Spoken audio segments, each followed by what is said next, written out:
अवधपुरी की गलियन में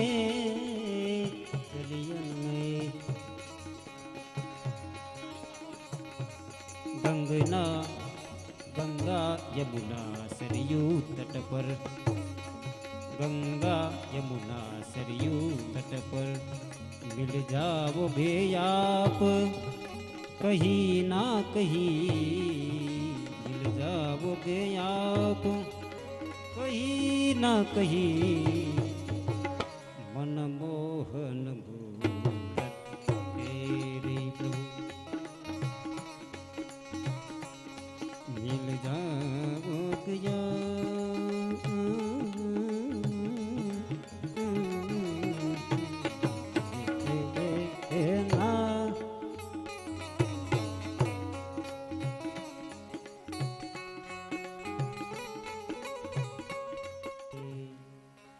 राधे मेरी स्वामिनी,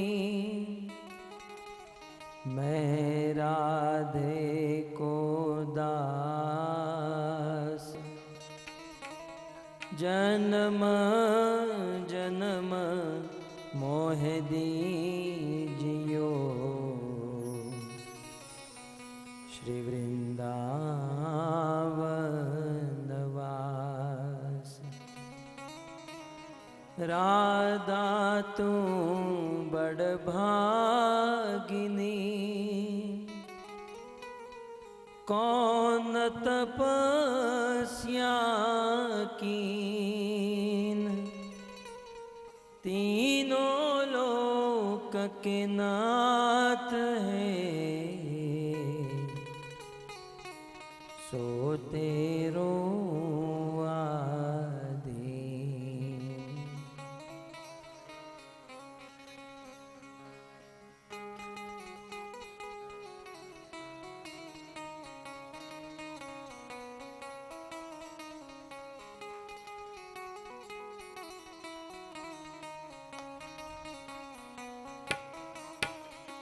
जय राधा माधव कुंज बिहारी, जय राधा माधव कुंज बिहारी, जय राधा माधव कुंज बिहारी, जय राधा माधव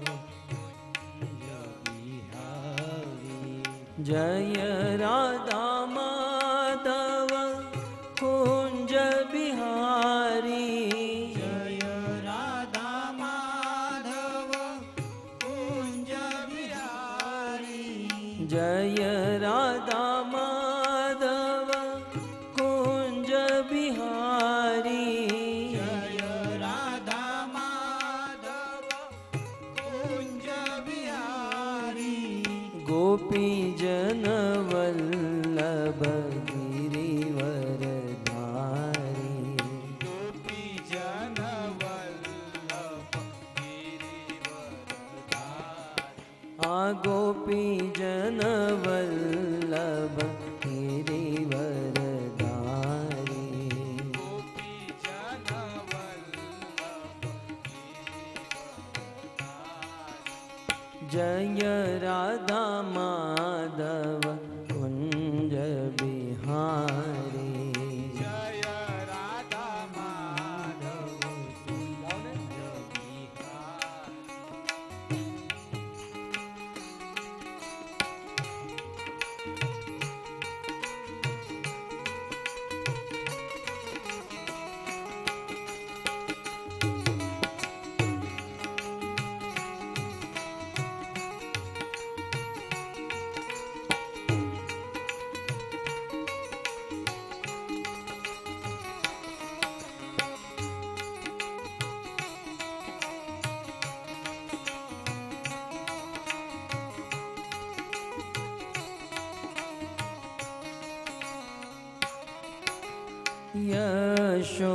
यशोदानंदन व्रज जनरंजन, यशोदानंदन व्रज जनरंजन, यशोदानंदन व्रज जनरञ्जन यशोदानन्दन व्रज जनरञ्जन यशोदानन्दन व्रज जनरञ्जन यशोदानन्दन व्रज जनरञ्जन यशोदानन्दन व्रज जनरञ्जन यशोदानन्दन व्रज जनरञ्जन यमुनातीरवनचारी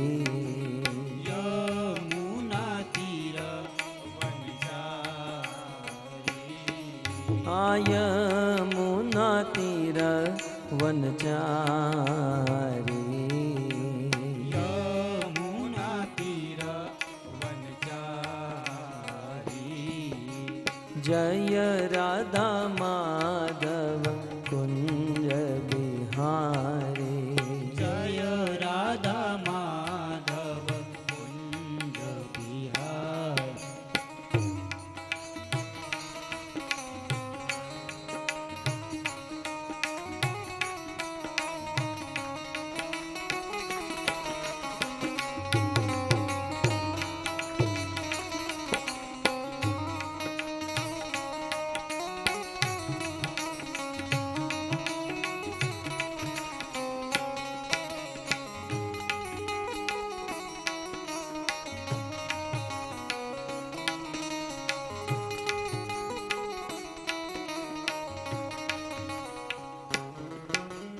जय राधा माधव कुंज बिहारी जय राधा माधव कुंज बिहारी जय राधा माधव कुंज बिहारी जय राधा माधव कुंज बिहारी राधे राधे राधे बरसाने वाली राधे राधे राधे राधे बरसाने वाली राधे राधे राधे राधे गाइए प्रेम से वाली राधे राधे राधे राधे बरसाने वाली राधे राधे राधे बरसाने वाली राधे राधे राधे राधे बरसाने वाली राधे राधे राधे राधे बरसाने वाली राधे राधे राधे राधे बरसाने वाली राधे राधे राधे राधे बरसाने वाली राधे राधे राधे राधे बरसाने वाली राधे हमारो धन राधा श्री राधा श्री राधा हमारो धन राधा श्री राधा श्री राधा जीवन धन राधा राधा राधा राधा राधा जीवन धनी राधा राधा राधा राधा राधा जीवन धन राधा राधा राधा राधा राधा जीवन धनी राधा राधा राधा राधा राधा हमारो धन राधा श्री राधा श्री राधा हमारो धन राधा श्री राधा श्री राधा परम धन राधा राधा राधा राधा राधा परम धन राधा राधा राधा राधा राधा परम धन राधा राधा राधा राधा राधा परम धन राधा राधा राधा राधा राधा हमारो धन राधा श्री राधा श्री राधा हमारो धन राधा श्री राधा श्री राधा राधे राधे राधे बरसाने वाली राधे राधे राधे राधे बरसाने वाली राधे राधे राधे राधे बरसाने वाली राधे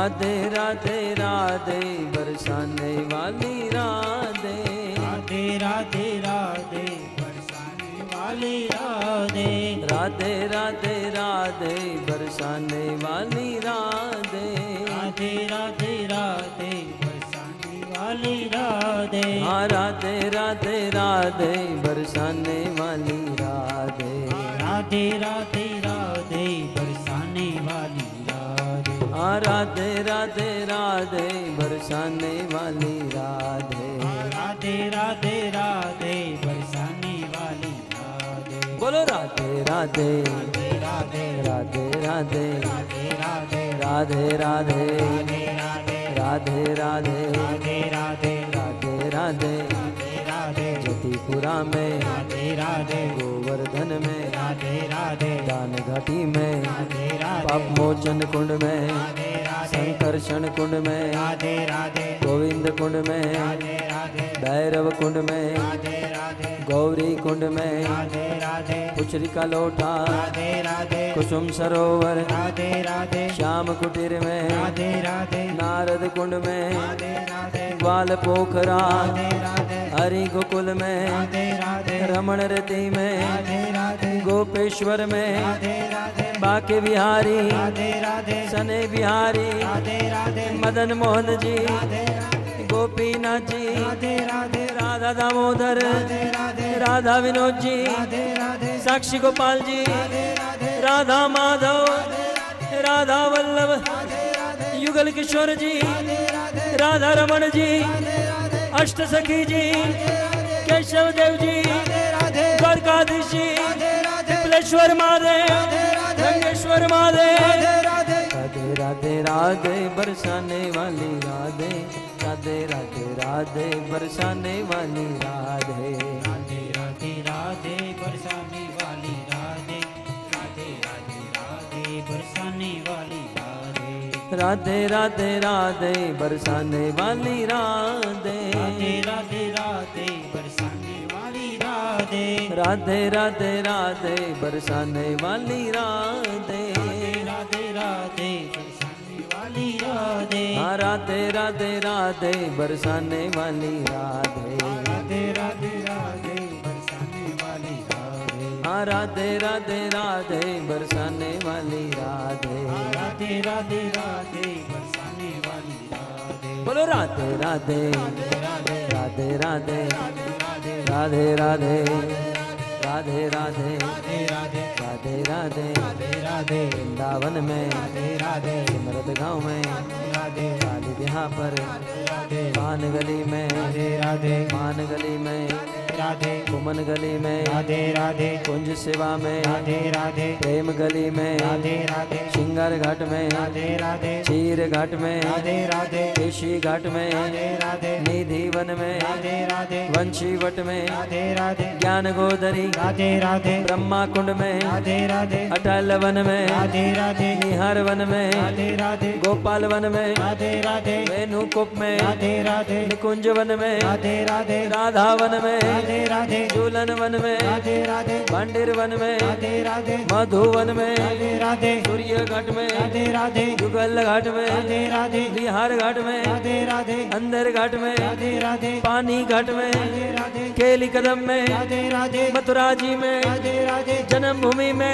राधे गोपेश्वर में विश्राम घाट में राधे स्वामी घाट में राधे राधे मधु कुंड में राधे अपूर्व वन में राधे राधे लाल वन में राधे राधे केसरी गांव में राधे राधे बहुला वन में राधे राधे संतन कुंड में राधे राधे तेरा गांव में राधे राधे इंद्र कुंड में राधे राधे राभी कुंड में राधे राधे रावत कुंड में राधे राधे राधे राधे बरसाने वाली राधे राधे राधे बरसाने वाली राधे राधे राधे राधे बरसाने वाली राधे राधे राधे राधे बरसाने वाली राधे राधे राधे राधे बरसाने वाली राधे राधे राधे बरसाने वाली राधे राधे राधे राधे बरसाने वाली राधे बरसाने वाली राधे हाँ राधे राधे राधे बरसाने वाली राधे राधे राधे राधे बरसाने वाली राधे हाँ राधे राधे राधे बरसाने वाली राधे। राधे राधे राधे बरसाने वाली राधे। नाम महाधन है अपनो, नहीं दूसरी संपत्ति और कमानी। नाम महाधन है अपनो, नहीं दूसरी संपत्ति और कमानी। छोड़ यटारी यटा जग की, हमको कुटिया ब्रिज माही बनाने। हमको कुटिया ब्रिज माही बनाने। हमको कुटिया ब्रिज माही बनाने। हमको कुटिया ब्रिज माही बनाए। टोक मिले रसिकों की सदा, और पीबन को यमुना जल पानी। टोक मिले रसिकों की सदा, और पीबन को यमुना जल पानी। हमें औरन की परवाह नहीं, अपनी ठकुरानी श्री राधिका रानी। अपनी ठकुरानी श्री राधिका रानी। अपनी ठकुरानी श्री राधिका रानी। अपनी ठकुरानी श्री राधिका रानी। अपनी ठकुरानी श्री राधिका रानी। अपनी ठकुरानी श्री राधिका रानी। हूँ राधा श्याम सुंदर, राधा श्याम सुंदर, राधा श्याम सुंदर राधे। राधा श्याम सुंदरी राधा श्याम सुंदर, राधा श्याम सुंदरी राधे। राधा श्याम सुंदर, राधा श्याम सुंदर, राधा श्याम सुंदर राधे। राधा श्याम सुंदरी राधा श्याम सुंदर, राधा श्याम सुंदरी राधे। रघुपति राघव राजा राम, पतित पावन सीताराम। रघुपति राघव राजा राम, पतित पावन सीताराम। राजा राम, राजा राम, पतित पावन सीताराम। राजा राम, राजा राम, पतित पावन सीताराम। राजा राम, राजा राम, पतित पावन सीताराम।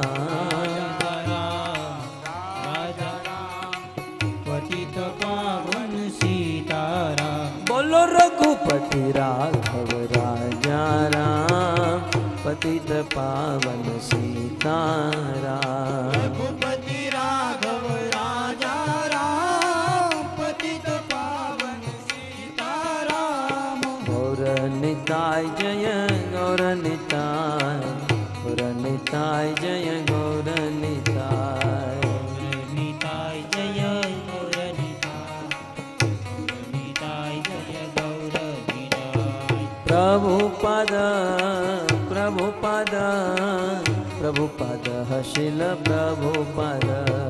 प्रभुपद प्रभुपद प्रभुपद शिल प्रभुपद। जय जय प्रभुपाद प्रभुपाद प्रभुपाद प्रभुपाद। जय प्रभुपाद प्रभुपाद प्रभुपाद प्रभुपाद। नित्य गौर हरि बोल हरि बोल हरि बोल हरि बोल। जय गौर हरि बोल हरि बोल हरि बोल धर्म हरिनाम संकीर्तन की जय। ग्रंथराज श्रीमद् भागवतम महापुराण की जय। श्रील प्रभुपाद की रमण जय जय नवल किशोर जय गोपी चित चोर प्रभु जय जय माखन चोर। श्री कृष्णचंद्र भगवान की। हरे कृष्णा हरे कृष्ण कृष्ण कृष्ण हरे हरे, हरे राम राम राम हरे हरे। आप सब भक्तों का पार्थ सारथी भागवत सेवा समिति के द्वारा आयोजित श्रीमद् भागवत कथा के अंतिम एवं सप्तम दिवस में हार्दिक स्वागत करते हैं। जैसे माता जी ने कहा था, हृदय में बड़ा हर्ष हो रहा है। पिछले 6 दिन से हम सब भगवत कथा का श्रवण कर रहे हैं और साथ ही साथ एक दुख भी हो रहा है, आज यह कथा यहाँ समाप्त हो जाएगी। दुर्योधन की तरह वरदान होता तो हम सब की मृत्यु हो जाती। हर्ष और शोक दोनों एक साथ।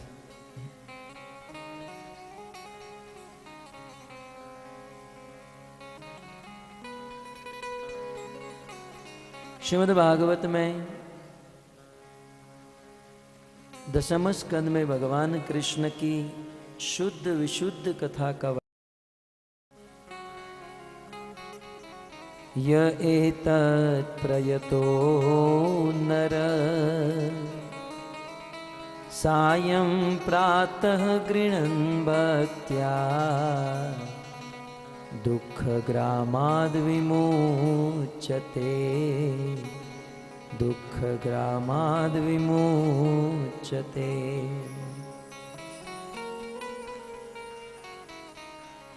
भगवान श्री कृष्ण के जन्म कर्म की लीलाओं को यदि कोई मनुष्य शाम को या प्रातः किसी भी समय श्रवण करता है, स्मरण करता है,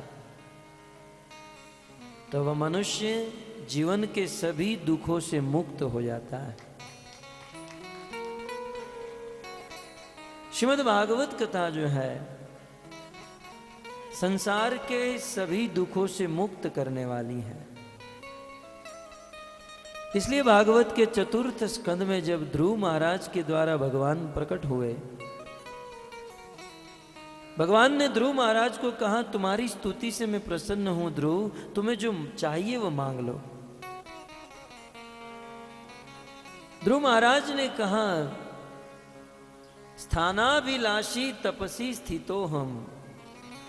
प्रभु यदि ईमानदारी से कहूं तो मैं घर से निकला था एक बहुत बड़ा राज्य प्राप्त करने के लिए। स्थान की अभिलाषा से अहम तपसी, यहां पर मैं तपस्या कर रहा था, लेकिन जब आपकी भक्ति करने लगा, आपका भजन करने लगा, हृदय की सारी कामना दूर हो गई, सारी इच्छाएं नष्ट हो गई और अब आप साक्षात मेरे सामने प्रकट हुए हो। प्रभु मुझे कुछ नहीं चाहिए, मैं तो चला था एक शीशे के टुकड़े की खोज में, परंतु प्रभु मुझे आपका दर्शन रूपी हीरा मिल गया। जिसे हीरा मिल जाता है उसे शीशे के टुकड़े से क्या लाभ है? मुझे कुछ नहीं चाहिए। भगवान ने कहा, ध्रुव इस संसार में बहुत दुख है, कष्ट है, कुछ तो मांग लो। ध्रुव ने कहा, कुछ नहीं प्रभु। बोले, स्वर्ग चाहिए, स्वर्ग दे दूं? ध्रुव महाराज ने कहा, प्रभु मैं जानता हूं कि तेतम भूतवा स्वर्ग लोकम विशालम, ये स्वर्ग जो है बहुत विशाल है, उनमें रहने वाले देवताओं की उम्र भी विशाल है, परंतु क्षिणे पुण्य मृत्यु लोकम विशंति। परंतु जब स्वर्ग में रहते हुए हमारे पुण्य क्षीण हो जाते हैं तो एक ना एक दिन स्वर्ग से भी इस पृथ्वी पर वापस लौटना होता है और पुनः इस दुखालयी संसार में फंसना पड़ता है।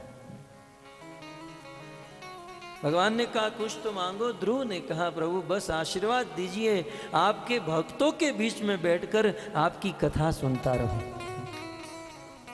आपकी कथा सुनता रहूं। भगवान ने कहा इससे क्या होगा?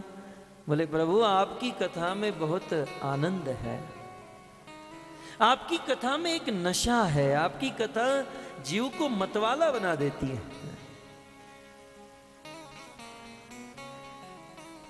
इस संसार में लोग शराब पीते हैं।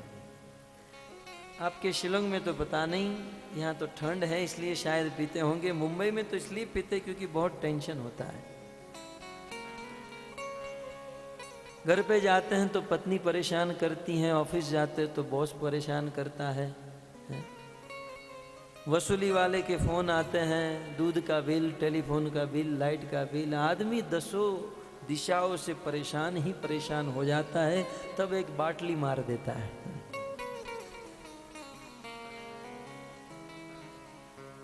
और वो शराब का नशा जब चढ़ जाता है तो मुंबई की किसी गटर के कोने पर सोया हुआ होता है, लेकिन उस समय उसे लगता है पूरी दुनिया का राजा मैं हूं। अब जिसने पी होगी उसे पता होगा, हमने तो कभी पी नहीं है। कभी कभी जो पी रखे हैं ना उनको भी यह भागवत समझने के लिए काम में आता है। अब पिएगा मतलब यदि पी रखी है तो काम आ सकता है। जब शराब का नशा चढ़ता है तो आदमी को सारा दुख विस्मृत हो जाता है। इसलिए तो कहते हैं ना गम को भुलाने के लिए रम। ऐसा एक एडवर्टाइज आती थी टीवी में। लेकिन शराब पीकर हम गम को कितने घंटे तक भूल सकते हैं? कितने देर तक शराब का नशा चढ़ने के बाद कितने देर तक हम उस दुखों से दूर रह सकते हैं? पार्थ जी अनुभव है? 2 घंटा, 5 घंटा या 10 घंटा? शराब पीने के बाद मतलब 2 घंटा, 5 घंटा या 10 घंटे के लिए वह नशा रहता है और उस 2, 5, 10 घंटे तक हम दुखों से मुक्त रहते हैं। और जैसे ही नशा उतर जाता है फिर से सारे दुख सर पर आकर खड़े रह जाते हैं। तो 5 घंटे के लिए वह दुख से विस्मृत होते हैं और शराब पीने वाला तो फिर मरने के बाद नरक में जाता है। ध्रुव महाराज कहते हैं प्रभु अच्छे से अच्छी शराब 10 घंटे तक दुख को बुलाती है, परंतु आपकी कथा में इतना नशा है कि आदमी जब आपकी कथा सुनता है तो जीवन भर तक वह नशा उसके दिमाग पर रहता है। जीवन भर तक संसार के सारे दुखों से मुक्त हो जाता है। तो भक्तों ये कथा जो है संसार के जीव को परम सुखी करने वाली है।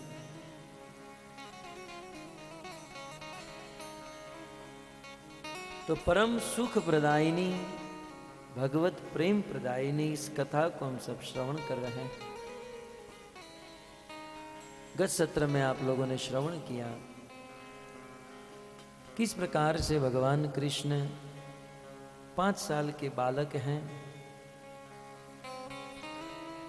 और ब्रज वृंदावन में चोरी कर रहे हैं, माखन की चोरी।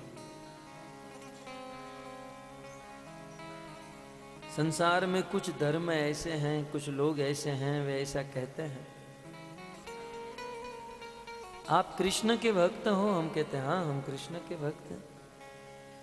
तो लोग ऐसा कहते हैं कि कृष्ण हमारे भी भगवान बनने वाले हैं। तो हम ऐसा कहते हैं क्या आज नहीं है? बोले आज नहीं, कृष्ण हमारे भगवान बनेंगे फ्यूचर में, भविष्य में। तो हम कहते हैं आज क्या हो गया, आज क्यों भगवान नहीं है? बोले आज तो वो जेल में है ना, आजकल वो जेल में है। तो हम पूछते हैं जेल में क्यों है भाई? क्योंकि चोरी बहुत की थी ना उसने। वो गोकुल में रहने वाले गोपियों के घर पर चोरी करते थे, इसलिए वो जेल में है। और जब वो जेल से निकलेंगे तब कृष्ण हमारे भी भगवान बन जाएंगे। मूर्ख कई के। भगवान श्री कृष्ण माखन की चोरी करते हैं तो क्या उसे जेल मिलती है? अरे कृष्ण माखन की चोरी करते हैं गोपियों को सौभाग्य देने के लिए। जब भगवान किसी के घर पर माखन चुराते हैं तो उस घर वालों को कष्ट नहीं होता, दुख नहीं होता, उल्टा प्रसन्न होते हैं। तब आप कहोगे तो वो गोपियां यशोदा के पास शिकायत लेकर क्यों आया करती थी? गोपियां इसलिए शिकायत लेकर आती थी क्योंकि वे कृष्ण को देखना चाहती थी। कई दिनों से कृष्ण हमारे घर पर चोरी करने नहीं आए। गोकुल में गोपियों के घर पर चोरी करके भगवान ने गोपियों को सौभाग्य दिया। तत्व की बात यह है, भगवान भक्तों को सुख देने के लिए उनके घर पर चोरी करते थे। और भक्तों तो 5000 वर्ष बीत गए। 5000 वर्ष के बाद आज भी यदि आप अपने घर पर भगवान के मंदिर में 5 रोटी एक प्लेट में रखो, सब्जी दाल भात रखकर भगवान के मंदिर में वो प्लेट रख दो, पर्दे बंद कर दो, 10 मिनट के बाद आप पर्दे खोलो तो 5 रोटी के बदले अब 2 ही रोटी बची हैं, 3 रोटी भगवान खा गए। तो आपके हृदय में सुख होगा या दुख होगा? रोओगे आप? पुलिस स्टेशन में जाकर कंप्लेंट कराओगे? 5000 वर्ष के बाद ठाकुर जी को मंदिर में हम भोग धराते हैं और वे भोग को ग्रहण करते हैं तो आज भी हम प्रसन्न होते हैं। और उस समय साक्षात भगवान चलकर जिसके घर पर माखन खाते थे तो क्या वे प्रसन्न नहीं होते होंगे? अवश्य होते हैं। जो अल्पजीवी लोग हैं, अल्प बुद्धि लोग हैं, इस बात को नहीं समझ पाते। और भक्तों ब्रज में तो सुंदर भजन भी हैं। गोपियां कृष्ण को बुलाती थी। कृष्ण जब गोकुल की गलियों से निकलते थे और जिस दिन चोरी करने का मूड नहीं होता था तो गोपियां बुलाती थी, आज मेरे अंगना में आओ नंदलाल, आज मेरे अंगना में आओ गोपाल, आज मेरे अंगना में आओ नंदलाल, आज मेरे अंगना में आओ आज मेरे अंगना में आओ नंदलाल, आज मेरे अंगना में आओ गोपाल। बुलाइए भगवान को अपने घर पर भाव से। आज मेरे अंगना में आओ रे गोपाल, अंगना में आओ मेरे माखन को खाओ, अंगना में आओ मेरे माखन को खाओ, अंगना में आओ मेरे माखन को खाओ, अंगना में आओ मेरे माखन को खाओ, मीठी मीठी बत्तियां सुनाओ नंदलाल, आज मेरे अंगना में आओ रे गोपाल, आज मेरे अंगना में आओ नंदलाल, आज मेरे अंगना में आओ गोपाल। आज मेरे अंगना में आओ नंदलाल, आज मेरे अंगना में आओ गोपाल। अंग पे अंगुलियां, शिश पे लटोरियां, अंगुलियां शिश पे लटोरियां, अंग पे अंगुलियां, शिश पे लटोरियां, अंगुलियां शिश पे लटोरियां, दूध की दंतुलियां दिखाओ नंदलाल, आज मेरे अंगना में आओ गोपाल, आज मेरे में आवो नंदलाल, आज मेरे अंगना में आवो गोपाल। आज मेरे अंगना में आओ नंदलाल, आज मेरे अंगना में आओ गोपाल। कोरी कोरी मटकी में गोरी गोरी गैयन को, गोरी गोरी मटकी में गोरी गोरी गैयन, कोरी कोरी मटकी में गोरी गोरी गैयन। गोरी गोरी मटकी में गोरी गोरी गैयन। गावे और ध्यावे सोही कुनंदलाल, आज मेरे अंगना में आओ रे गोपाल। आज मेरे अंगना में आवो नंदलाल, आज मेरे अंगना में आवो गोपाल। आज मेरे अंगना में आओ नंदलाल, आज मेरे अंगना में आओ गोपाल। इस प्रकार गोपियां भगवान कृष्ण को बुलाया करती थी, आज मेरे अंगना में आओ नंदलाल, आज मेरे अंगना में आओ गोपाल। बताइए यहाँ पर कहाँ कष्ट है? जेल में है कृष्ण, जेल में तो तू जाएगा। भगवान को इस प्रकार से कहने वाले कृष्ण जेल में है क्योंकि माखन चोरी करते थे, बिल्कुल गलत। भगवान की यह मधुर मधुर लीला है भक्तों, इसे भक्ति से, भाव से, श्रद्धा से समझना चाहिए और भगवान से प्रेम करना चाहिए। गोपियों की रोज रोज शिकायत होने लगी कि हे रानी जू, अब आप और अपना लाला इस गांव में रहिए, हम तो इस गांव को छोड़कर जा रही हैं। यशोदा मैया जब गोपियों की शिकायत सुनने लगी, कल आपने सुना था ना शिकायत जो हो रही थी,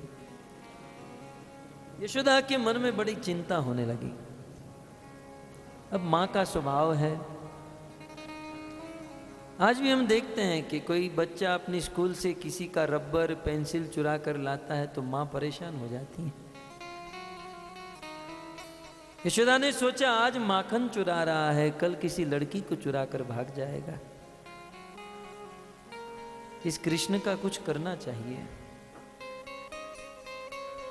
लेकिन मैया रोज सोचती थी आखिर कृष्ण दूसरों के घर पे चोरी क्यों करता है? हमारे घर पर कोई माखन की कमी नहीं है, 9 लाख गाय है और कृष्ण के लिए जो दूध दही माखन होता था वो विशेष होता था।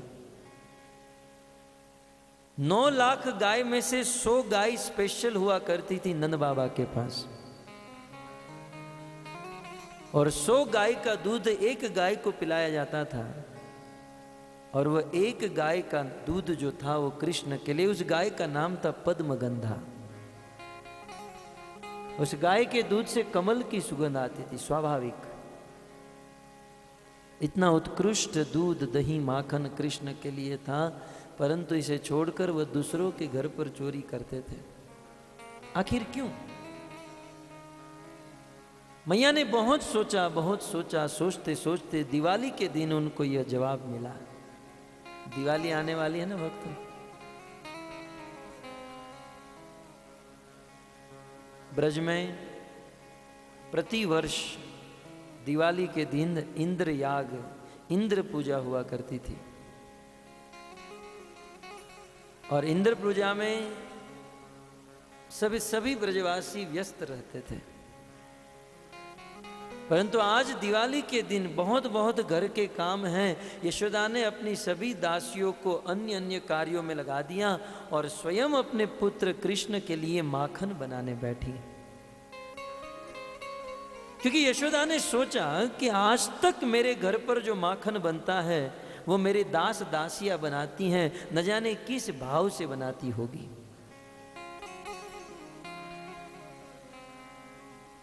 और भक्तों, भगवान तो भाव के भूखे हैं। हमारे भगवान, हमारे कृष्ण द्रव्य के भूखे नहीं हैं। उनको बहुत बड़े बड़े 56 भोग, 108 भोग नहीं चाहिए। गीता में मांगा तो भी क्या मांगा? पत्रम पुष्पम फलम तोयम है। ये अर्जुन पत्र दे दो, पुष्प दे दो, फल दे दो। कुछ लोग कहेंगे फल कितने महंगे जानते हो? एप्पल का रेट पता है कितना किलो, कितना रुपया किलो है? तब भगवान कहते ठीक है फल महंगे तो पानी तो दे सकते हो, तोयम। परंतु जो भी दो भगवान को भाव से दो, भाव से। भाव भाव में अंतर होता है भक्तों। होटल में वेटर होटल में आने वाले लोगों को बहुत सुंदर तरीके से परोसता है, और घर पर एक माँ अपने बेटे को भी परोसती है। क्रिया की दृष्टि से यह लग सकता है कि दोनों अच्छे से परोस रहे हैं, लेकिन भाव की दृष्टि से जमीन आसमान का अंतर है। वे होटल का वेटर इसलिए अच्छी तरीके से परोस रहा है क्योंकि मन में स्वार्थ है, यदि अच्छे से परोसूंगा तो टिप मिलेगी, पैसे मिलेंगे। और एक माँ जब अपने बच्चे को भोजन परोसती है तो बस मात्र प्रेम का भाव होता है, मेरा बेटा भोजन करेगा, उनके शरीर का पोषण होगा, ये भाव है। और भगवान इस भाव के भूखे हैं।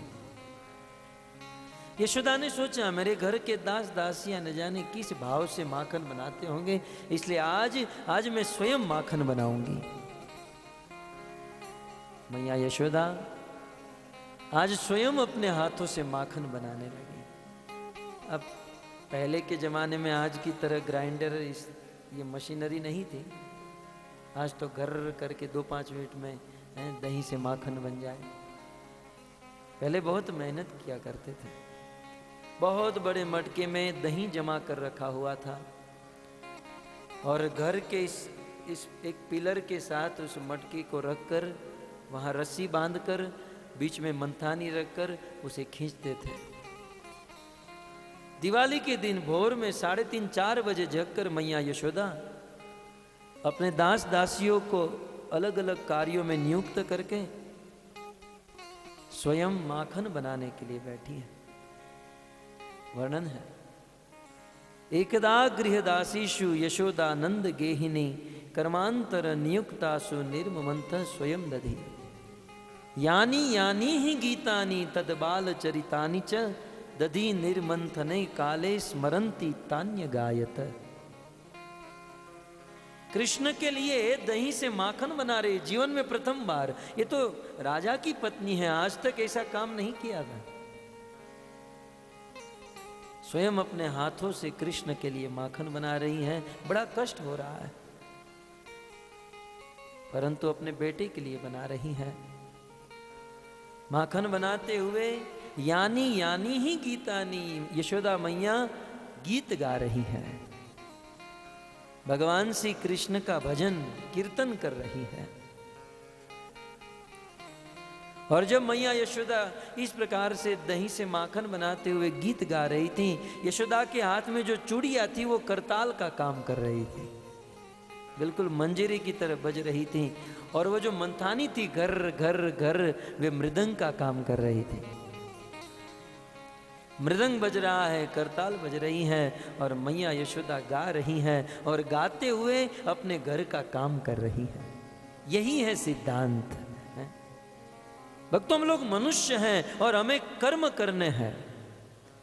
भगवान ने कभी किसी को नहीं कहा कि अपना कर्म छोड़ो। अर्जुन तो कर्म छोड़ना चाहता था, कृष्ण ने अर्जुन को कर्म में नियुक्त किया। कर्म करो, नहीं कश्चित् क्षणम अपि जातु तिष्ठति कर्म कृत कार्यते ही वश कर्म सर्व प्रकृति जय गुणे। इस संसार में ऐसा एक भी व्यक्ति नहीं है जो कर्म किए बिना नहीं रह सकता। कर्म सबको करना है। तो भक्तों, कर्म करें, लेकिन कर्म का सिद्धांत याद रखें। 3 प्रकार के कर्म होते हैं, कर्म, अकर्म और विकर्म। एक तो है नैतिक कर्म, जो हमें रेगुलर रोज सुबह स्नान करना, ब्रश करना, खाना, ये सब करने ही होते हैं।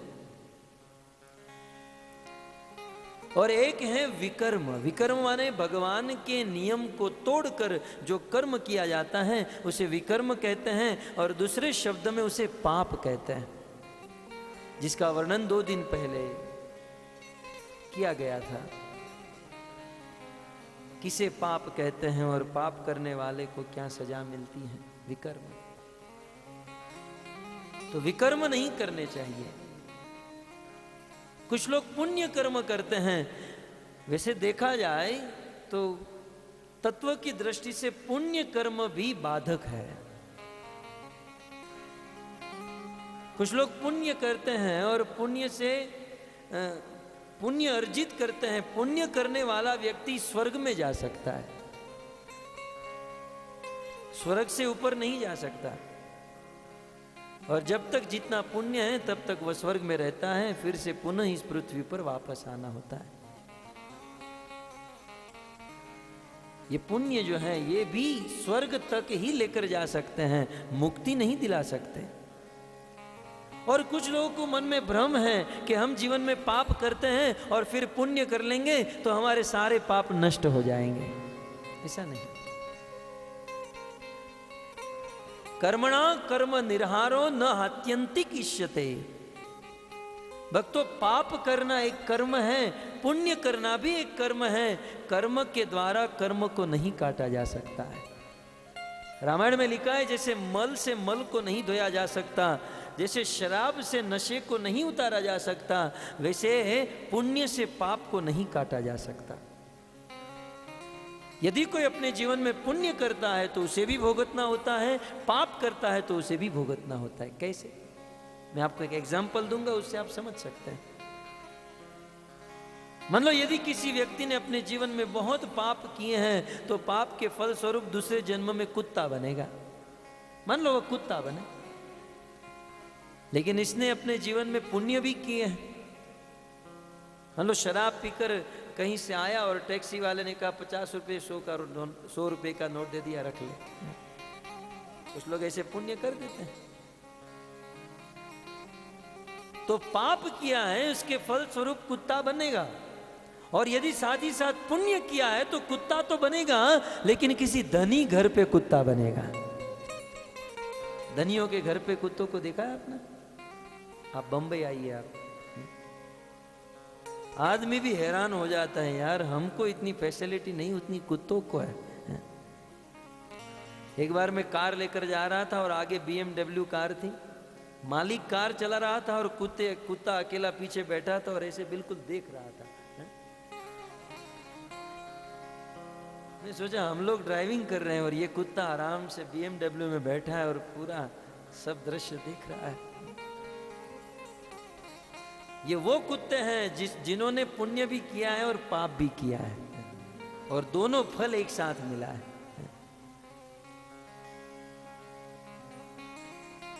आजकल कुछ लोग सोचते हैं कि हम कुत्ते के मालिक हैं, लेकिन थोड़ा विचार कीजिए, मालिक कुत्ता है या वो है, कुछ समझ में नहीं आता है। और रोड पर लेकर निकलते हैं तो पहले के राजा जब चलते थे तो राजा आगे चलते थे, उनकी मंत्री उनकी प्रजा पीछे चलती थी। ये लोग जब कुत्ते लेकर निकलते हैं तो कुत्ता आगे होता है, मालिक पीछे होता है। भ्रम होता है मैं मालिक हूं, लेकिन मालिक तो कुत्ता है। और वक्त एक जमाना हुआ करता था, सब लोगों के घर पर शुभ लाभ, वेलकम, सुस्वागतम ऐसा लिखा करते थे। लेकिन अब तो वो जमाना चला गया, जमाना बदल गया। अब तो लिखा होता है लेकिन बस एक ही चीज, बिवेयर ऑफ द डॉग, कुत्तों से सावधान, और उसके नीचे वो खुद खड़ा रहता है। समझ में नहीं आता कि अंदर कोई कुत्ता है कि यही वो है। डरना किससे है? खैर, मैं कर्म की बात कर रहा था। हम हमारे जीवन में जो कर्म कर रहे हैं उस कर्म का फल हमें मिलेगा। प्रत्येक क्रिया की एक प्रतिक्रिया होती है। यदि अच्छा कर्म करे तो अच्छा फल, बुरा कर्म करे तो बुरा फल। और हमारे मन में हम जिसे अच्छा कर्म मानते, जिसे बुरा मानते, हमारे मानने से कोई फर्क नहीं पड़ता। भगवान ने किस कर्म को अच्छा कर्म कहा है, भगवान ने किस कर्म को बुरा कर्म कहा है, उसे पढ़ना होगा, सुनना होगा, समझना होगा, फिर उस कर्म के अनुसार जीवन को बिताना होगा। आज मैं 7 दिनों से यहाँ पर हूँ और हमारे कमल नयन प्रभु हमारे साथ है, तो हम यहाँ पर रह रहे हैं। पार्थ जी और उनके परिवार बहुत सेवा कर रहे हैं, रोज 1 किलो ड्राई फ्रूट भेज रहे हैं। उसमें काजू है, बादाम है, किशमिश है। रोज माता जी जूस भेजती है, 3 टाइम प्रसाद आता है, लेकिन मैं उनमें से 100 ग्राम भी नहीं खाता हूँ। तो हमारे साथ जो भक्त हैं वो मुझे कह रहे हैं, प्रभु ये संसार कैसा है, जिनको खाना है उनको मिलता नहीं है और आपको खाना नहीं है तो आपके पास इतना आ रहा है, इतना आ रहा है। भक्तों, कौन आदमी कितना खाएगा ये सब कर्म के ऊपर डिपेंड है। भाग्य की जो रेखा है उसे कोई नहीं बदल सकता है। भाग्य में जो लिखा है, कर्म में जो लिखा है, उतना ही भुगत सकते हैं। कुछ लोग भाग्य से अधिक धन कमाते हैं, बहुत संपत्ति एकत्रित करते हैं, संपत्ति आ जाती है लेकिन भुगत नहीं सकते। अब आइए कभी हमारे साथ, कुछ लोग हमें भोजन के लिए बुलाते हैं और जब उनके घर पर जाते हैं 56 भोग पड़े रहते हैं टेबल पर, और भक्त लोग तो प्रेम से खाते हैं, लेकिन घर का मालिक कोने में बैठे बैठे चना और मूंग खाता है। हम कहते हैं आप भी लीजिए, बोले मुझे तो डायबिटीज है ना। बताइए, सारे भोग ऐश्वर्य सब कुछ है लेकिन बेचारा खा नहीं सकता। भाग्य में नहीं है, कर्म में नहीं है। ये कर्म का बंधन जो है बड़ा सूक्ष्म है भक्तों, और हम सब लोग कर्म के बंधन में बंधे हुए हैं। पूर्व जन्मों में हमने जो कर्म किए हैं, आज वे सारे बंधन बंधे हुए हैं, लगे हुए हैं, और आज जो कर्म करेंगे वो भविष्य में बंधन लगेंगे, बनेंगे। कुछ लोग ऐसा कहते हैं ना, मैंने जीवन में कभी किसी का बुरा नहीं किया, मैं तो बहुत अच्छी हूं, मैं तो बहुत अच्छा हूं, मैं तो सबका भला सोचता हूं, लेकिन मेरे साथ ही बुरा क्यों होता है। बहुत अच्छी जिज्ञासा है। और साथ ही साथ जोड़ देते हैं कि वो आदमी सबको परेशान करता है, 2 नंबर का धंधा करता है, गलत काम करता है, लेकिन फिर भी सुखी है। ये सत्य बात है। इसका कारण क्या है? इसका कारण एक ही है, कर्म। आज हम कितना भी अच्छा काम कर रहे हैं फिर भी हम दुखी हैं। उस दुख का कारण क्या है? पूर्व जन्मों में, पूर्व समय में हमने कुछ गलत कर्म किया था, उसका फल आज हमें दुख के रूप में मिल रहा है। और आज हम जो अच्छा कार्य कर रहे हैं, इसका फल भविष्य में मिलेगा। इस प्रकार से ये कर्म की गति है भक्तों।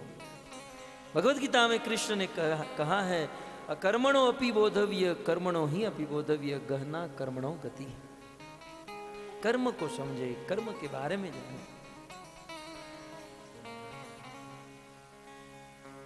तो पुण्य कर्म करने से स्वर्ग तक जा सकता है, आदमी की मुक्ति नहीं हो सकती।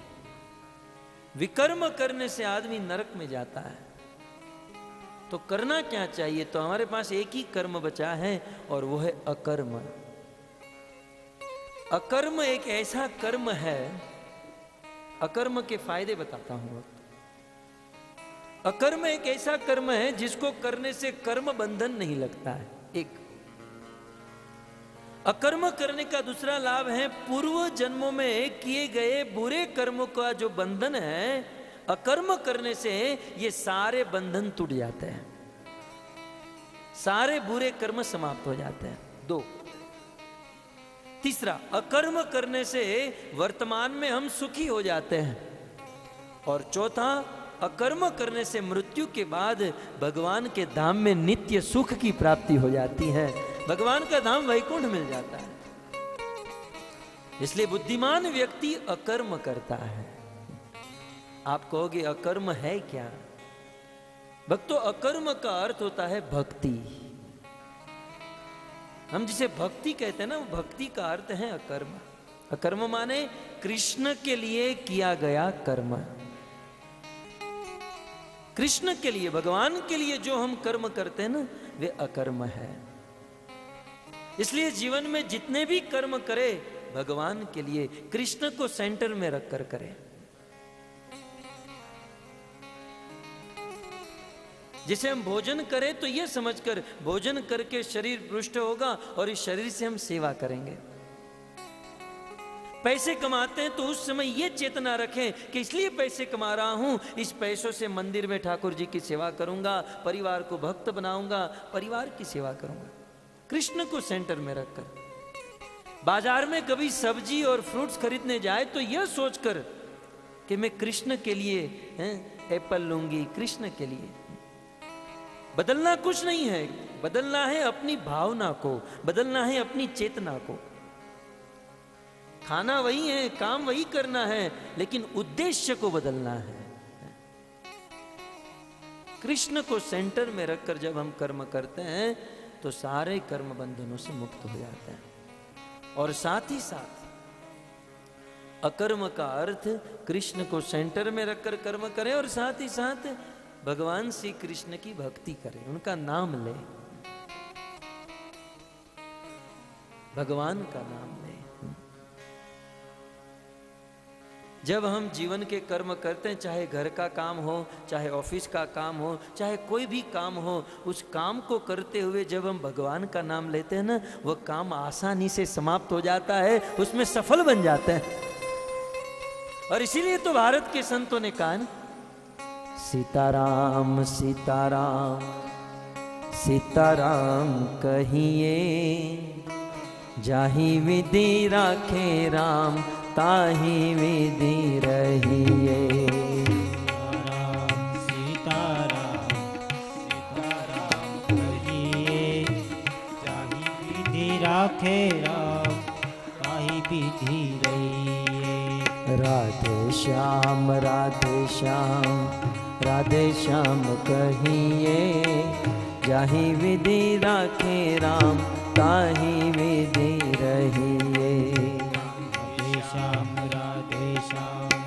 राधे श्याम कहिए, जाहि विधि राखे राम ताहि विधि रहिए।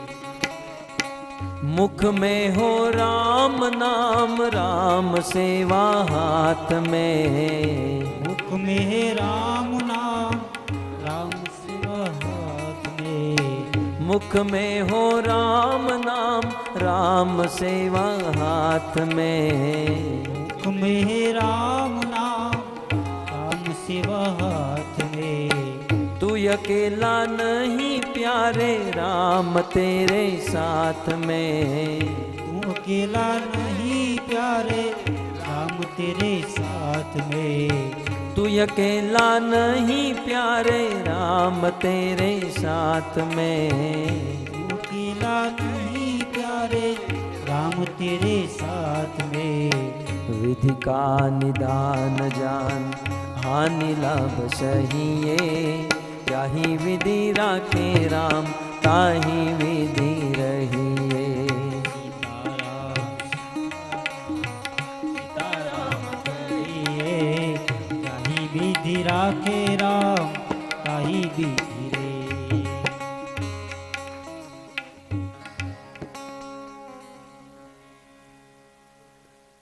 सीताराम सीताराम सीताराम कहिए, जाहि विधि राखे राम ताहि विधि रहिए। भगवान का नाम लेते रहिए, भगवान का भजन करते रहिए, भगवान जिस अवस्था में रखे उस अवस्था में रहिए। इसी का नाम है भक्ति। भक्तों, इसी का नाम है भक्ति। और मैंने कहा था, इस कलयुग में भगवान को प्राप्त करने के लिए एकमात्र साधन है भगवान का नाम। श्रीमद् भागवत के अंत में भागवत का सार बताते हुए सूत जी ने कह दिया, नाम संकीर्तनम यस्य। भगवान का नाम लेकर ही जीव का उद्धार हो सकता है। भावार्थ दीपिका में श्रीपाद श्रीधर स्वामी लिखते हैं, तपंतु तापे प्रपतंतु पर्वता, दटंतु तीर्थानि पथंतु चागमान, यजंतु यज्ञे विवृदंतु वादे, हरि विना नेव मृत्युम तरंती। तपस्या करके चाहे अपने शरीर को कितना हूं तपा दो, प्रपतंतु पर्वता, चाहे पर्वत से गिरो, चाहे वेदाध्ययन करो, चाहे तर्क वितर्क करो, लेकिन जब तक हरि का, भगवान का नाम नहीं लोगे तब तक उद्धार नहीं होगा, तब तक जीव का उद्धार नहीं। नाम नाम अकारी बहुधा निज सर्व शक्ति। कलयुग में भगवान ने अपनी सारी शक्ति अपने नाम में रख दी है। कली काले नाम रूप कृष्ण अवतार। कलयुग में भगवान का अवतार भगवान के नाम के रूप में हुआ है, नाम के रूप में। और भक्तों, वैसे तो कलयुग में नाम की महिमा है, परंतु चारों वेद, चारों युगों में नाम की महिमा। चहु जुगु चहु श्रुत नाम प्रभाव, कली विशेष नहीं आनी पाओ। चारों वेद, चारों युगों में नाम की महिमा है, और कलयुग में तो नाम के अलावा किसी का उद्धार नहीं।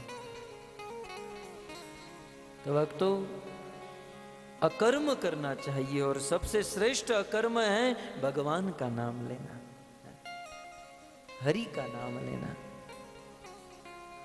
भारत में जो सनातन धर्मी श्रद्धालु भक्तजन है, वे इस सिद्धांत को प्रायः जानते हैं और मानते हैं। और मैं भी समझ रहा हूं कि आप सबको ये सिद्धांत पता होगा, कलयुग में भगवान के नाम से ही जीव का उद्धार हो सकता है।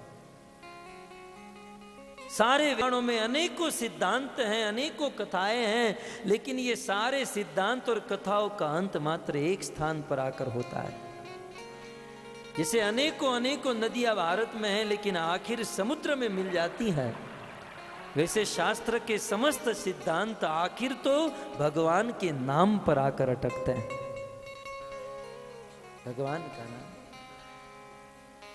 तब समाज में सबसे बड़ा प्रश्न यह है कि ठीक है, हम जानते हैं और मानते भी हैं कि कलयुग में भगवान का नाम लेने से ही हृदय शुद्ध होगा, जीवन में सुख मिलेगा और मृत्यु के बाद वैकुंठ की प्राप्ति होगी, हम जानते हैं। लेकिन किस भगवान का नाम? हरि के 1000 नाम, कृष्ण के करोड़ नाम। भगवान का कौन सा नाम लेना चाहिए, ये प्रश्न है। कुछ लोग राम राम राम राम राम बोलते हैं क्योंकि बहुत इजी है, एक ही मिनट में बहुत बार बोल देते हैं, अच्छा है। भगवान के जितने भी अवतार हैं, भगवान के जितने भी नाम हैं, वो आखिर तो भगवान के धाम में पहुंचाएंगे। लेकिन जैसे सभी अवतारों में मूल जो है वो कृष्ण है। अभी आप कहोगे प्रमाण, श्रीमद् भागवत में ही प्रमाण दिया गया है। श्रीमद् भागवत में वेदव्यास मुनि लिखते हैं, सूत जी कहते हैं, एते चांसकला पुंस। कई बार कुछ लोग बड़े भ्रम में रहते हैं, भगवान कौन, हु इज गॉड।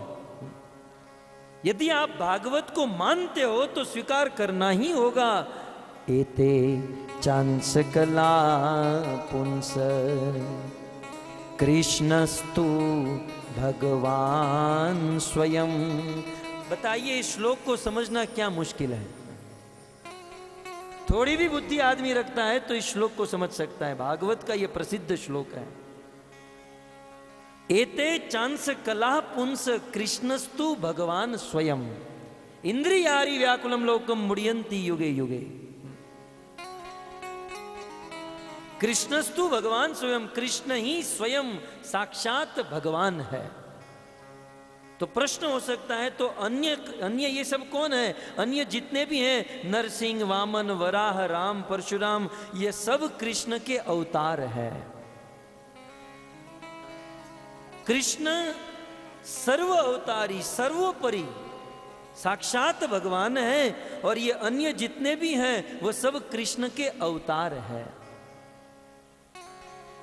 तब आगे प्रश्न होगा, तब ये सूर्य, चंद्र, तारे, इंद्र, दुर्गा, काली, ये सब कौन है? ये सब देवी देवता है।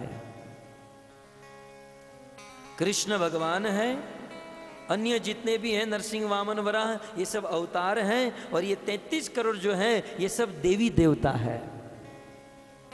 हनुमान जी कौन है? हनुमान जी देवी देवताओं की कोटियों में नहीं, हनुमान जी भगवान के दास है। कुछ लोग कहते हैं हे भगवान हनुमान जी आप मेरे पर कृपा कीजिए। हनुमान जी सोचते हैं एक गदा इसके मस्तक पर मार दूं। मैं रामायण में बोल बोल के थक गया, दासोस्मि दासोस्मि दासोस्मि, दास हूं। हनुमान जी दास है। शिव जी कौन है? ये शिव तत्व है, ये भगवान श्री कृष्ण के स्वरूप है। गणेश जी कौन है? गणेश किसी का नाम नहीं, गणेश एक पोस्ट है। इस पोस्ट पर संसार का कोई विशेष जीव भी आ सकता है, और समय आने पर यदि कोई विशेष जीव नहीं मिला तो भगवान भी इस पोस्ट को स्वीकार करते हैं। Ganesha is a post. जैसे हम बोलते हैं ना प्राइम मिनिस्टर, ये प्राइम मिनिस्टर किसी का नाम नहीं, ये पोस्ट है। तो गणेशा जो है ये पोस्ट है। इंद्र भी जो है ना ये पोस्ट है। वर्तमान में इंद्र की पोस्ट पर कौन है? पुरंदर। इस सप्तम मनवंतर में इंद्र की पोस्ट पर पुरंदर नाम के राजा है। इसके बाद वाले 8वें मनवंतर में बलि महाराज इंद्र की पोस्ट पर बैठेंगे। ये सब भागवत के सिद्धांत हैं। और जिस व्यक्ति ने इस सिद्धांतों को पढ़ा नहीं, सुना नहीं, वो यही कहते हैं आखिर सब कुछ एक ही है ना, आखिर सभी रास्ते एक ही जगह पर जाते हैं। बिल्कुल गलत। यदि यहां से आपको गुवाहाटी जाना है और कोई पूछे गुवाहाटी का रास्ता कहां पर है, सभी रास्ते एक जगह पर है, कहीं भी चले जाओ। क्या सारे रास्ते गुवाहाटी जाते हैं? हाँ, जिसे पता नहीं है रास्ते के बारे में वो बोल सकता है सारे रास्ते एक जगह पर, लेकिन जो जानता है वो आपको बताएगा कि ये रास्ता गुवाहाटी जाता है, ये शॉर्टकट है, ये लॉन्ग कट है, यहाँ पर ये रास्ता अच्छा है, यहाँ पर बहुत सारे खड्डे हैं और ये रास्ता नहीं जाता। ठीक उसी प्रकार जो मूर्ख हैं, जो अज्ञानी हैं, जो शास्त्र को पूर्ण रूप से नहीं जानते हैं, वे कहते हैं सभी रास्ते एक जगह पर जाते हैं। लेकिन जो ज्ञानी है, जो भागवत का अध्ययन गहराई से किया है, वो समझता है भगवान कौन है, देवी देवता कौन है, जीव कौन है, शिव कौन है, तत्व क्या है। एक बार मैं इस प्रकार की कथा गुजरात में सुना रहा था। आप जैसा ही एक परिवार था, उन्होंने कथा का आयोजन किया था। तो जब मैं इस प्रकार से कथा सुनाया, कथा के बाद उस परिवार ने मुझे बुलाया। पूरा परिवार ऐसे राउंड में बैठ गया, मुझे बीच में बिठा दिया और पूरा परिवार मुझ पर हल्ला करने लगा। महाराज आपकी कथा तो बहुत अच्छी है, लेकिन एक बात हमें अच्छी नहीं लगी, आप भेद बहुत करते हैं। साधु होकर आपके मन में इतना भेद, कृष्ण को भगवान कहते हो, उसको देवी देवता कहते हो, इसको ये कहते हो, ये भेद ठीक नहीं है। मैंने कहा अब भेद है तो भेद बताता हूं। बोले नहीं, आप साधु होकर ऐसा कहो ठीक नहीं है। अब क्या बताऊं मैं उसे। मैंने कहा ये आपके बाजू में बैठा कौन है? बोले मेरी पत्नी है। मैंने कहा उनके बाजू में जो बैठे हो कौन है? बोले वो मेरी बहन है। बोले उनके बाजू में बैठा हो कौन है? बोले मेरी माँ है। मैंने कहा एक काम करो ना, सबको अपनी अपनी पत्नी मान लो ना यार। बोला नहीं नहीं, ये पत्नी है, ये बहन है, वो माँ। बोला सब पत्नी है आपकी। बोले नहीं महाराज। मैंने कहा तो फिर आप भेद क्यों कर रहे हैं? आप भेद क्यों कर रहे हैं? हालांकि मनुष्य से सब लोग महान हैं, लेकिन जब किसी से व्यवहार करना होता है तो भेद देखना होगा, उनकी पोजीशन समझनी होगी। जो पत्नी है उनके साथ पत्नी का व्यवहार, बहन के साथ बहन का व्यवहार, माँ के साथ माँ का व्यवहार, सबसे प्रेम करे, लेकिन सबकी पोजीशन तो समझे। और पोजीशन समझ कर ही उसके साथ व्यवहार किया जा सकता है। ये बुद्धिमानी है। जब भी कोई व्यक्ति हमारे पास आए तो सबसे पहले उसकी पोजीशन देखे और उसके अनुसार उससे व्यवहार करें। शास्त्र का ज्ञान नहीं है, भागवत ठीक से पढ़ा नहीं है, किसी की पोजीशन जानते नहीं है और बस खिचड़ी पकाते रहते हैं, सब रास्ते एक जगह पर हैं। बिल्कुल गलत है। कोई रास्ता एक जगह पर नहीं जाता, सारे रास्ते अलग हैं। और बुद्धिमान व्यक्ति सत्य का मार्ग चुनता है। और याद रहे, मेरे प्रवचन का कोई गलत असर ना हो। मैं बता रहा हूं भगवान कौन है। आपको यदि किसी से व्यवहार करना होगा तो जानना होगा ना, प्राइम मिनिस्टर कौन है, मंत्री कौन है, एमएलए कौन है ना। आप सबको प्राइम मिनिस्टर कहोगे तो ये ठीक है? सबकी पोजीशन के बारे में समझना होगा हमें। ठीक उसी प्रकार ये पोजीशन बताई गई है। एते चंद सकला पुंस कृष्णस्तु भगवान स्वयं, कृष्ण साक्षात भगवान है। और नरसिंह, वामन, वराह, राम ये सब कृष्ण के अवतार हैं। और ये दुर्गा, काली, इंद्र ये जितने भी हैं सब देवी देवता है। भक्तों, इसका अर्थ ये नहीं है कि मैं कहता हूं देवी देवताओं का अनादर करो। सबका आदर करना चाहिए। देवी देवताओं के मंदिर में जाना चाहिए, उनकी पूजा करनी चाहिए, उनको प्रणाम करना चाहिए। मेरे प्रवचन के कहने का आशय आप समझिएगा ध्यान से। सभी, अरे एक वैष्णव तो एक पशुओं का भी आदर करता है। देवी देवता तो बहुत उच्च वस्तु है। देवी देवताओं का आदर करें, उन्हें प्रसन्न रखें, अवतारों की लीला कथा सुने, लेकिन भक्ति भगवान कृष्ण की करें। मैं अक्सर कहता हूं, कई बार कुछ लोग बड़े कंफ्यूज होते हैं तो मैं उसे दृष्टांत देता हूं। आप लोग भी इस दृष्टांत से समझ पाओगे। एक कन्या होती है, एक लड़की होती है, जब उसका विवाह होता है वह ससुराल में जाती है। जब वो ससुराल में जाती है तब उसे अपने पति की सेवा करनी होती है, अपने सास की सेवा, ससुर की सेवा, ननंद की सेवा, जेठ की सेवा, जेठानी की सेवा, उनको सब की सेवा करनी होती है। लेकिन प्रेम किससे करेगी? अपने पति से।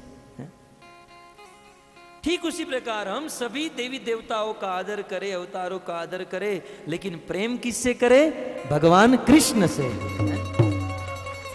ये सिद्धांत है। और इस सिद्धांत को समझने के लिए चलिए आप रामायण में। सीता जी ने गणेश जी की पूजा की, गिरिजा जी की, पार्वती की पूजा की। क्यों? उस पूजा के पीछे उद्देश्य क्या था? गणनायक बर दायक देवा, गणनायक बरे आयन देवा, गणनायक बर दायक देवा, गणनायक बरे आयन देवा, गणनायक बरदायक देवा, गणनायक बरदायक देवा, गणनायक बरदायक देवा, गणनायक बरदायक देवा, गणनायक बरदायक देवा, गणनायक बरदायक देवा, आज लगे तुम करी हहि सेवा, आज लगी तुम्हें की सेवा, आज लगे तुम करी हहि सेवा, आज लगी तुम्हें सेवा, वक्रतुंड महाकाय सूर्यकोटि समप्रभ, निर्विघ्नं कुरु मे देव, सर्वकार्येषु सर्वदा, गणनायक बरदायक देवा, गणनायक बरदायक देवा।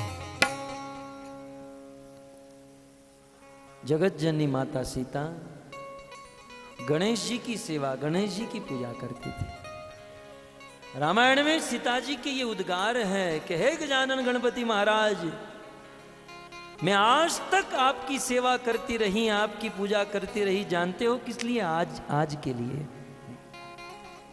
ये राम हमारे पति बन जाए, राम से हमारा संबंध जुड़ जाए, राम से हमारा प्रेम हो जाए, इसलिए मैं आपकी पूजा करती हूं।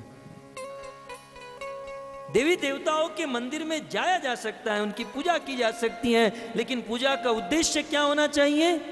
भगवान कृष्ण से प्रेम हो जाए, कृष्ण से संबंध जुड़ जाए। आप भागवत में चलिए, भागवत में गोपियों ने कात्यायनी देवी की पूजा की। हेमंत महीने में 1 महीने तक हविष्य खाकर उस यमुना के बर्फीले जल में स्नान करके कात्यायनी देवी की मूर्ति बनाकर 1 महीने तक उन गोपियों ने तपस्या की। लेकिन तपस्या का उद्देश्य क्या था? देवी माता की पूजा की गोपियों ने, लेकिन उद्देश्य क्या था? कात्यायनी महामाया महायोगे नधीश्वरी नंद गोप सुतम देवी पति में कुरुते नमः। हे कात्यायनी देवी, हम आपके मंदिर में आपकी चौखट पर इसलिए आ रही हैं क्योंकि नंद का पुत्र कृष्ण हमारा पति बन जाए, हमारा प्रिय बन जाए। तो भक्तों, कृष्ण ही स्वयं भगवान है, कृष्ण से ही प्रेम करें। अब प्रश्न हमारा ये था, हरि के 1000 नाम, कृष्ण के करोड़ नाम। तो जैसे सभी अवतारों में कृष्ण मूल है, कृष्ण श्रेष्ठ है, वैसे सभी नामों में कृष्ण श्रेष्ठ है। अब हमारे पास तो कथा में समय बहुत कम रहा, नहीं तो बहुत बहुत इतिहास है भक्तों। आपने सुना होगा महाभारत में दुर्वासा ऋषि दुर्योधन के घर पर गए, 56 भोग बनाए, दुर्वासा ऋषि को प्रसन्न कर लिया और जब कहा वत्स तुम्हें क्या वरदान चाहिए, जो चाहिए वो मांग लो। अब दुर्योधन तो पांडवों को मारने के फेर में था। दुर्योधन ने कहा मुनिवर, आपने जो कृपा मुझ पर की है, यह कृपा पांडवों के ऊपर भी कर दीजिए, और जब आप उनके घर पर जाओगे अपने 10,000 शिष्यों को साथ में लेकर जाइएगा। दुर्योधन के मन में ऐसा था कि ये पांडवों के कुटिया में जाएंगे, वे लोग इसे भोजन नहीं करा पाएंगे, दुर्वासा ऋषि श्राप दे देंगे, पांडव मर जाएंगे, बिना युद्ध के ही काम समाप्त हो जाएगा। दुर्वासा ऋषि एक दिन अपने 10,000 शिष्यों को लेकर पांडवों की कुटिया में गए, वन में रहते थे। युधिष्ठिर महाराज ने प्रणाम किया, दुर्वासा जी ने कहा कि हम 10,000 लोग हैं, हमारे लिए भोजन बनाओ, हम स्नान करने जा रहे हैं, कुछ देर में वापस आएंगे, भोजन तैयार रखिए। 10,000 शिष्यों को लेकर दुर्वासा ऋषि स्नान करने गए और यहां पर युधिष्ठिर महाराज अपने घर पर आए।